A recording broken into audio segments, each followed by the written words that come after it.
you address the turnovers, and then specifically Deshaun, does that worry you, or do you tell him keep being aggressive? You got to keep him being aggressive, but then also point out the areas where he can have, maybe. I don't think there was a bad decision that was made that resulted in the turnovers in the game. I think one, Deion probably could have helped him a little bit more by just trying to be competitive and get that ball knocked out. But 25 made a good play. He played the double move well. He forced us out of bounds, and Deion was trying to throw it up to give. Deshaun was trying to throw it up to give Deion an opportunity, and their guy made a play. And then the next one on the sprint out, he made the right read. He was going to Renfro. That's where you need to go with the ball. Just his mechanics probably could have helped him out. He might could have got the ball a little bit higher. So you got to look at each turnover for where it is, but also understanding that we can't be trending in that direction. We can't continue to have those kind of mistakes, and just pointing out that when we've been locked in and focused and played our best ball is when we don't turn the ball over. So really just trying to get them to understand that, especially in a game like this and any game going forward, now that we're down the stretch, that turnovers, are something that we're going to have to be conscious of and still play aggressive, but at the same time, let's protect the football. On the second interception, Coach, he did see the linebacker drop into the passing lane. He did see that because it seemed like he just missed it. Right, but it was a corner ball over the top. And again, even with the linebacker when he dropped, I think it was a low ball, and the guy had to jump to get it. He puts a little bit more air up over the top of him. I think he had leverage on the safety with Renfro, so it was definitely the right read. It was just a low throw. Was Kelly's INT a learning experience for him, teaching moment? Teaching moment for him, because obviously we do a lot of the run-pass options. And I think as he grows and develops, he's going to, and I said it after the game, that he's going to learn that typically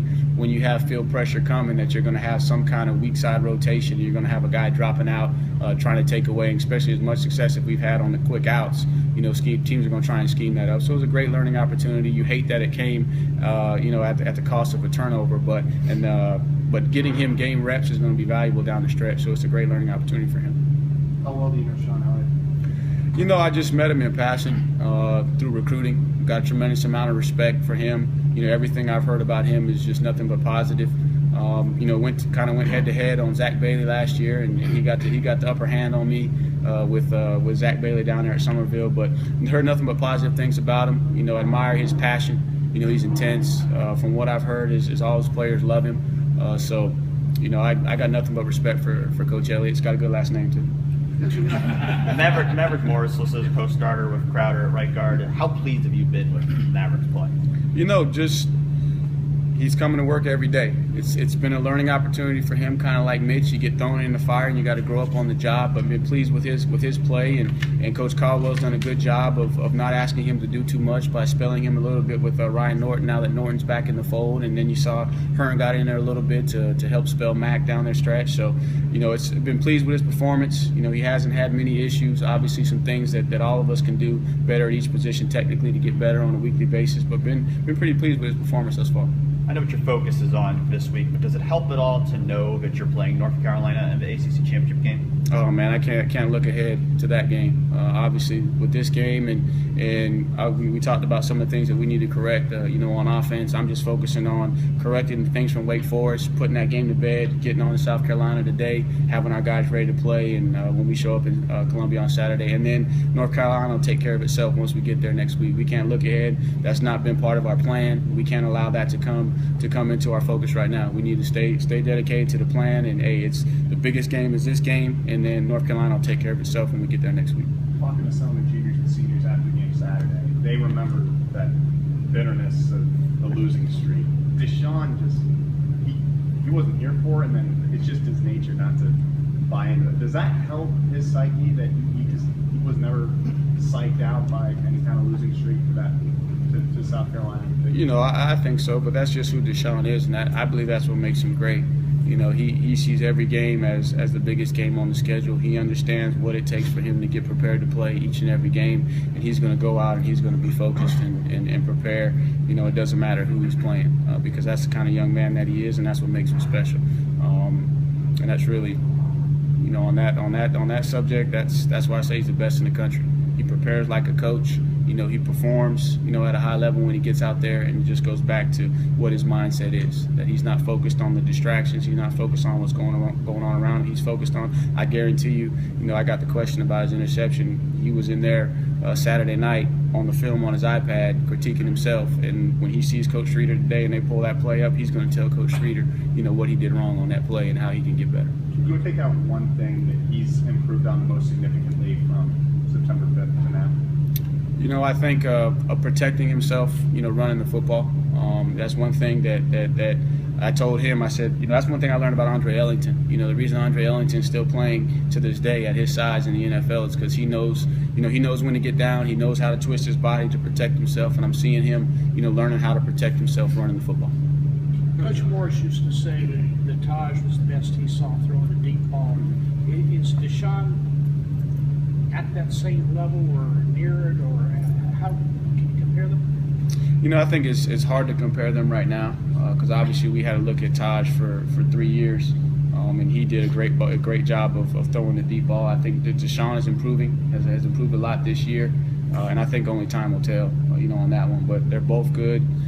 Take both of them, and I'm just glad we got Deshaun right now. He's been great on those wheel routes, but the more impressive I thought was the one to peak that looked like it was just like down two.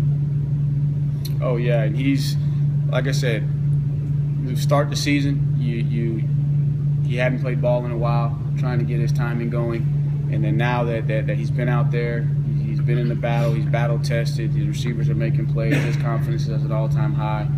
He's taking pride in not just throwing those balls in practice, but hey boys, let's go complete those balls in practice, because if we don't complete them in practice, then we're not going to complete them in the game. So he's challenged the receivers, to step up their level of play, because he's showing accuracy and confidence throwing that deep ball, and they all like them big plays so they can get in the end zone. And yet on the other hand, he's had a lot of passes knocked down near the line of scrimmage.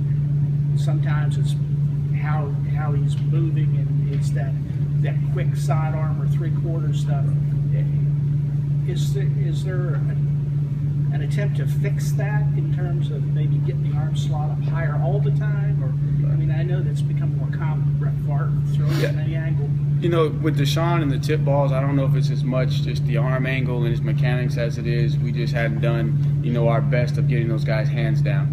We've implemented a lot more cut techniques on the offensive line this year in our quick game to try and get those hands down.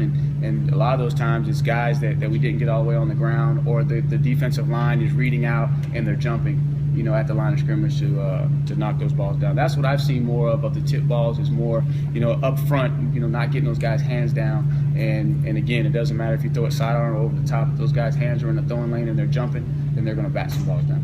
You mentioned the importance of keeping the players focused and not allowing them to press too hard because of the importance and the nature of this rivalry.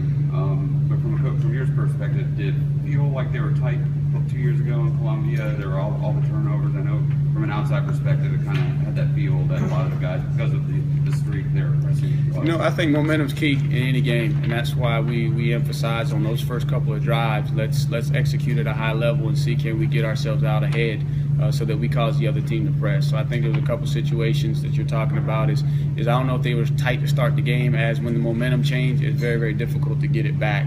So I think down there in Columbia, we were moving the ball, having success. I want to say, is that when we threw it? I think we threw an interception on a reverse pass or something right there, gave them the momentum back. And once that place gets rocking in that environment, and they were really, really good, on defense, it was tough for us to overcome that. And then, of course, obviously, you used not only Deshaun, but on the entire team this year, and the fact that they won last year, I imagine, would be an asset for y'all going in this time. Well, I think our team overall has a lot of confidence, but we understand that confidence is not, what wins a game by itself.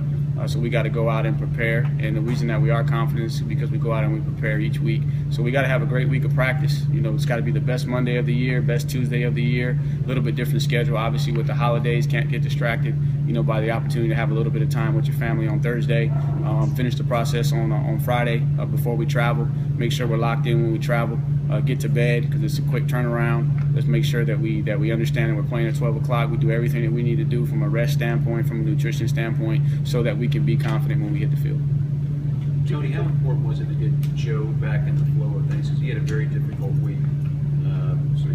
Was it your plan y'all's plan to actually to play him, or was it something that, okay, this is leave it up to Joe? What was the plan going into Saturday? The big thing was just to get him back around the guys. Obviously, you know, he has his family outside of the football team, but a lot of these guys are like family to him. So just get him back around his family, get his routine back going so he can take his mind off of the issues that he was dealing with. You know, the plan was to see where he was at mentally and then make a decision once we got to the game. And then obviously, you know, there's some opportunities to get him in there, get him back going, get him back on the field. But the big thing was just get him back around the team, let him know that we love him, that we're here for him, and let's move forward and put this behind us. You had to like the way he responded. I mean, he stated that he made a tackle on one of the plays. He made 2 tackles. Yeah, 2 tackles. Yeah, you don't like it when your offensive tackle is making 2 tackles on the field. That means you turn the ball over. But it was good to see. It was good to see him, you know, be in position to make those plays. And you know, he joked around and kind of took him back to his old days when he was a defensive lineman. So it was good for him to just get back and have a smile on his face and understand that, hey, we don't hold anything against you. We understand that you know what we do is coach football and play football, but that's not who we are. We all got challenges. We all got issues. Come back to the family. Let's put it behind us and let's move forward. Given where the team is and the success you've had statistically in offense, do you think you and Jeff have answered all the questions about can co-offensive coordinators coexist? You know, Jeff and I haven't had discussion about that. We don't talk about that. You know, I don't focus on that. I still see opportunity for us to improve, and I'm analyzing myself. And I know there was probably about 3 calls definitely that I'm like, man, I could have done a better job. Obviously, I know we'll always be asked that question, but you know, we're not worried about that. We're just worried about doing the best we can, you know, for these guys. And the biggest thing is the guys are confident in Jeff and myself, which helps our confidence to continue to grow, so that we can continue to work hard week in and week out to put together a sound plan, and then also make sure that we execute the plan at a high level by preparing practice, you know, the way that we prepare practice with purpose, so that we can go out and execute and not trying to get caught up in the pressure outside to change and do this and do that. Let's stick with the plan. Find a couple of wrinkles, you know, each week that we can change it up, but more importantly, have our guys confident to play because they've executed the plan in practice and they know exactly what they're doing.